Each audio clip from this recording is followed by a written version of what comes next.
Bombing Gaza has cost Israel $2 billion. So far, Israel has spent at least $2 billion on airstrikes in the Gaza Strip, and this number is continuing to rise. The main targets of Israeli bombing are civilians and civilian infrastructure. The Israeli military claims to have hit a total of approximately 12,000 targets. This week, Palestinian officials reported that the Israeli army had dropped approximately 18,000 tons of bombs on Gaza. The situation of ground damage is consistent with this number. The majority of the bombs dropped by the Israeli army belong to the Mk-80 series designed by the United States. The Israeli Air Force currently mainly uses three types of combat aircraft: F-15, F-16, and F-35. The bombing operation in Gaza is mainly carried out by the F-16, which can carry up to 7 tons of ammunition. For practical considerations, it can be assumed that each F-16 carries only 4 bombs weighing about 1 ton in one mission, so more than 4,500 sorties need to be deployed to drop 18,000 tons of bombs.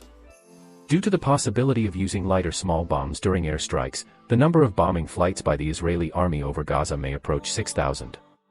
At present, the Israeli Air Force has approximately 170 F-16s of various models, of which 150 are capable of carrying out missions. As the conflict continues, the number of F-16s that the Israeli army can deploy at any time may decrease to around 100. The report also stated that each F-16 aircraft requires an average of 1.5 sorties per day.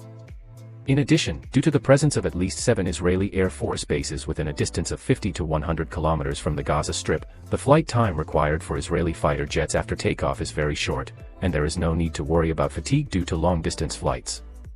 Although Israel does not need to worry about the possible shortage of pilots caused by airstrikes, it may have to consider the logistical and financial issues of the bombing operation. The daily deployment of 600 tons of bombs, calculated based on each carrying 4 tons of bombs and 100 F-16 fighter jets deploying 1.5 sorties per day, is a considerable quantity, requiring approximately 30 trucks to transport these bombs alone, and the cost of bombs is also constantly increasing. The report mentioned that the U.S. military would need to spend approximately $16,000 to purchase an Mk-80 series bomb, Mk-84, weighing approximately 1 ton, while the smaller Israeli Air Force may need to spend $25,000 to purchase a bomb. In this way, the Israeli military would spend over $15 million per day simply dropping ordinary bombs without guidance systems. If these bombs were equipped with additional guidance components, the daily cost would increase by at least $25 million. Therefore, the bombs consumed by Israel to date are worth at least $750 million. In terms of additional expenses, the cost of flying F-16 fighter jets for 1 hour is approximately $8,000. Assuming that the total daily flight time of the Israeli F-16 is 300 hours, it will cost approximately $2.5 million per day. Therefore, since the outbreak of the conflict, this expenditure has reached approximately $75 million. In addition, the cost of the entire air raid operation will skyrocket due to expenses in areas such as surveillance, reconnaissance, electronic warfare, air warning, command and control required to maintain bombing. The main targets of Israeli airstrikes are civilians and infrastructure, with over 9,000 people killed by Israeli airstrikes in the Gaza Strip. Israeli Prime Minister Netanyahu delivered a televised speech on the evening of the 3rd, stating that Israel will advance the war at full speed and reject any temporary ceasefire that does not involve the release of detained Israelis.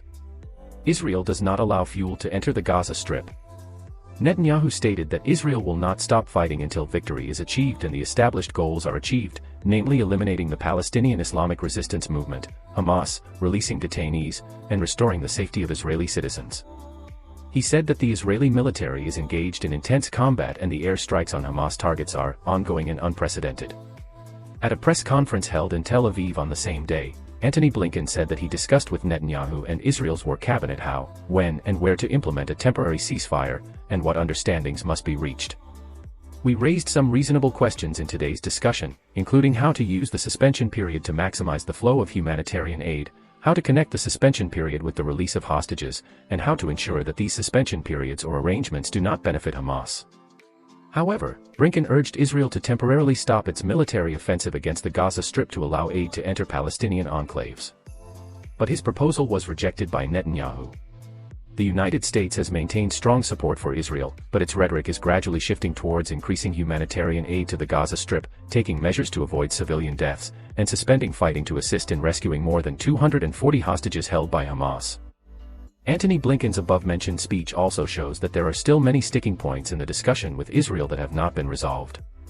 It is worth mentioning that this is the second time that Antony Blinken has visited the Middle East in less than a month, and then he will go to Jordan.